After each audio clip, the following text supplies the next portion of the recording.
నమస్తే, welcome to పూరా local special story.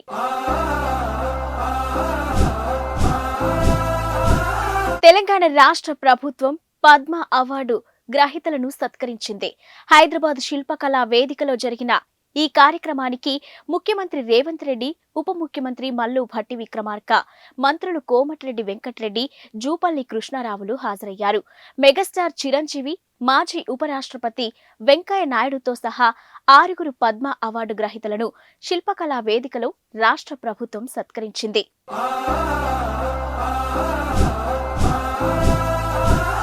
Telugu రాష్ట్రాల నుంచి పద్మ అవార్డులకు ఎంపికైన వారికి 25 లక్షల రూపాయల నగదు పురస్కారం అందించినట్లు సీఎం రేవంత్ రెడ్డి తెలిపారు.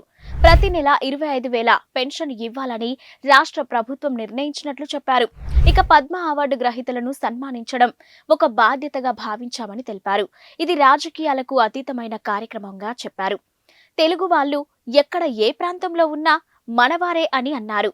ఒక మంచి సాంప్రదాయానికి పునాది వేసేందుకు ఈ కార్యక్రమం చేపట్టినట్లు తెలిపారు. ఇక ఈ సాంప్రదాయాన్ని ఇలాగే కొనసాగిస్తామని హామీ ఇచ్చారు.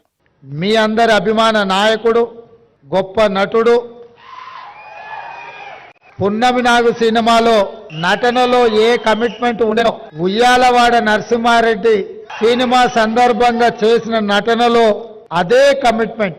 వారికి సినీ రంగంలో తొలినాళ్లలో అవకాశం వచ్చినప్పుడు ఈ అవకాశాన్ని జారవిడ్చుకోకూడదు, ఈ అవకాశం ద్వారా పైకి వెదగాలని, ఇండస్ట్రీలో నిలదొక్కుకోవాలని ఏ కన్విక్షన్తో, కమిట్మెంట్తో వారు తన వృత్తిని చాలా గౌరవప్రదంగా కొనసాగించారో, 46 సంవత్సరాల తర్వాత కూడా నటనలో వారి తపన ఈ రోజుకు అదే స్థాయిలో కనిపిస్తుంది.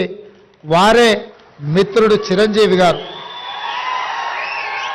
నేను చాలా మంది నటులు, నాకు చాలా మంది తెలుసు. ఎందుకంటే చాలా సంవత్సరాల నుంచి ఈ ప్రాంతంలోనే ఉండడం వల్ల 2 సినిమాలు 3 సినిమాలు హిట్ కాగానే ఇంకా వాళ్ళంత గొప్ప నటులు లేరని, వాళ్ళకెవరు పోటీకి రారని భావిస్తుంటారు. కానీ 150 పైచిలకు సినిమాలలో గొప్పగా రాణించి జాతీయ స్థాయిలో, అంతర్జాతీయ స్థాయిలో గుర్తింపు పొందిన చిరంజీవి గారిలో ఈ రోజుకు ఆ కమిట్మెంట్ ఉంది. ఆ కమిట్మెంటే వారిని ఇంత గొప్పగా రాణించే అవకాశం కల్పించింది.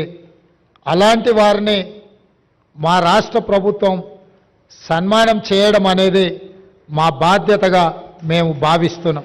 మట్టిలో మాణిక్యాలను గుర్తించి కేంద్రం పద్మ పురస్కారాలు ఇవ్వడం గొప్ప విషయమని మాజీ భారత ఉపరాష్ట్రపతి, పద్మ విభూషణ్ అవార్డు గ్రహీత వెంకయ్య నాయుడు అన్నారు.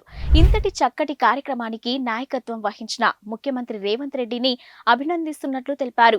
పద్మ పురస్కారాలకు ఎంపికైన వారిని సన్మానించడం గొప్ప విషయమన్నారు. మరోవైపు తనతో పాటు పద్మ అవార్డు పొందిన అందరికీ, వారితో పాటు మెగాస్టార్ చిరంజీవికి శుభాకాంక్షలు తెలిపారు. తెలుగు చిత్ర కళామ్మ తల్లికి ఎన్టీఆర్, ఏఎన్ఆర్ 2 కళ్ళు అయితే 3వ కన్ను చిరంజీవి అని కొనియాడారు. రాష్ట్ర ముఖ్యమంత్రి శ్రీ రేవంత్ రెడ్డి గారిని నేను అభినందిస్తున్నాను. ఎందుకంటే ఒక మంచి ప్రతిభ ఉన్న వ్యక్తులను గుర్తించి కేంద్రం వాళ్ళకి పద్మ పురస్కారాలు ఇవ్వడం ఒక ఎత్తు అయితే, అలాంటి పురస్కారాలు అందుకున్న వారిని, మన తెలుగు వారిని ఈ రాష్ట్రంలో పిలిచి సన్మానించాలని చెప్పి అనుకోవడం అవుతుందో ఇది మంచి సాంప్రదాయం అని చెప్పని నేను భావిస్తున్నా. సాంప్రదాయానికి నాంది పలికిన రేవంత్ రెడ్డి గారిని హృదయపూర్వకంగా అభినందిస్తున్నా. నాకన్నా చిన్నవాడు కాబట్టి ఆశీర్వదిస్తూ ఉన్నాను.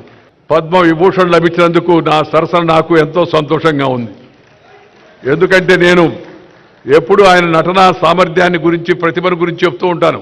గతంలో కూడా చెప్పాను, మీ సౌకర్యార్థం మళ్ళా కూడా చెప్తూ ఉన్నాను. తెలుగు కళామ తల్లికి 2 కళ్ళు స్వర్గీయ నందమూరి తారక రామారావు గారు, అలాగే అక్కినేని నాగేశ్వరరావు గారు. తెలుగు కళామ తల్లికి 2 కళ్ళు స్వర్గీయ నందమూరి తారక రామారావు గారు, అక్కినేని నాగేశ్వరరావు గారు అయితే 3వ కన్ను శ్రీ చిరంజీవి గారు చెప్పిన సందర్భంగా నేను మనం చేస్తాను. కళాకారులను సముచితంగా గౌరవించే రాజ్యం ఎల్లప్పుడూ సుభిక్షంగా ఉంటుందని మెగాస్టార్ చిరంజీవి అన్నారు. పద్మ విభూషణ్ అవార్డుకు ఎంపికయ్యానని తెలిసిన క్షణంలో చాలా సంతోషం కలిగిందని అన్నారు. ఇక అభిమానుల ఆశీర్వాదం చూస్తుంటే తన జన్మ ధన్యమైనట్లు అనిపిస్తుందని అన్నారు. పద్మ పురస్కారాలు ప్రకటించిన తర్వాత కూడా సన్మానం చేయాలనే ఆలోచన ఇంతవరకు ఎవరికీ రాలేదన్నారు. ప్రభుత్వం ముందుకొచ్చి సన్మాన కార్యక్రమం ఏర్పాటు చేయడం పద్మ పురస్కారం అందుకోనున్న వారికి సముచితంగా గౌరవించడం గొప్ప కార్యక్రమమని అన్నారు. ఈ సందర్భంగా తెలంగాణ ప్రభుత్వానికి కృతజ్ఞతలు తెలిపారు. కొన్నేళ్లుగా నంది అవార్డులు ఇవ్వకపోవడంపై నిరుత్సాహం వ్యక్తం చేసిన మెగాస్టార్ తాజాగా నంది అవార్డులను గద్దర్ అవార్డులుగా మారుస్తూ తెలంగాణ ప్రభుత్వం తీసుకున్న నిర్ణయాన్ని మెచ్చుకున్నారు. నాకు ఈ అవార్డు రావడం ఆనందం, కానీ ఆనందం మరింతగా ఉండటానికి కారణం మేము చిన్నప్పటి నుంచి ఎంతో అభిమానించి ఆయన చూసుకుని ఇన్స్పైర్ అయ్యాం. వారే స్టూడెంట్ లీడర్గా ఉండి జయాంధ్ర కోసం అప్పట్లో స్టీల్ ప్లాంట్ కోసంగా ప్రయత్నం చేసినటువంటి వెంకయ్య నాయుడు గారు. ఆయన వైజాగ్ కాలేజీలో యూనివర్సిటీలో ఆయన స్టూడెంట్గా ఉన్నప్పుడు ఆయన ఇచ్చిన పిలుపుకి ఎక్కడో నర్సాపురంలో ఉండే మేమందరం స్పందించి స్ట్రైక్ చేయడం అనేది జరిగింది. ఆ రోజు నుంచి కూడా మాకు ఒక లీడర్ లాగా, మా నాయకుడిలాగా ఆయన మేము భావిస్తూ వచ్చి నన్ను అలా మేము ఎదిగాం. ఆయన అప్పటి నుంచి అబ్జర్వ్ చేస్తూనే ఉన్నాను. ఆయన వాగ్ధాటికి నేను పెద్ద ఫ్యాన్ని. ఆయన మాట్లాడే మాటలు అలాగా నోరు వెళ్ళగట్టి చూస్తుంటాను. ఇప్పుడు కూడా అదే ఎదురు చూస్తాను. ఆయన ఎంత ఓపికగా మాట్లాడతారో తెలియదు, కానీ డెఫినెట్గా అలరిస్తారంటూ ఎలాంటి సందేహం లేదు.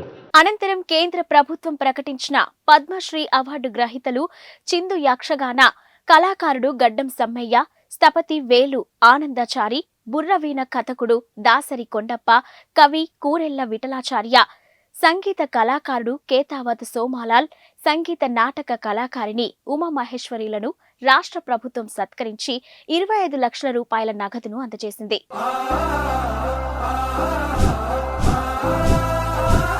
ఇది ఇవాల్టి స్పెషల్ స్టోరీ. మరొక స్టోరీతో మళ్ళీ కలుద్దాం. పూరా లోకల్ మీకోసం మా ఛానల్. మీ జిల్లాకు, మీ మండలానికి, మీ గ్రామానికి, మీ ప్రాంతానికి, మీ వీధికి, మీ ఇంటికి, మీ వద్దకి, ఎక్కడికైనా ఎప్పుడైనా మా పూరా లోకల్ ఛానల్ వస్తుంది. మీరిచ్చే సమాచారాన్ని అందరికీ చేరువయ్యేలా చేస్తుంది.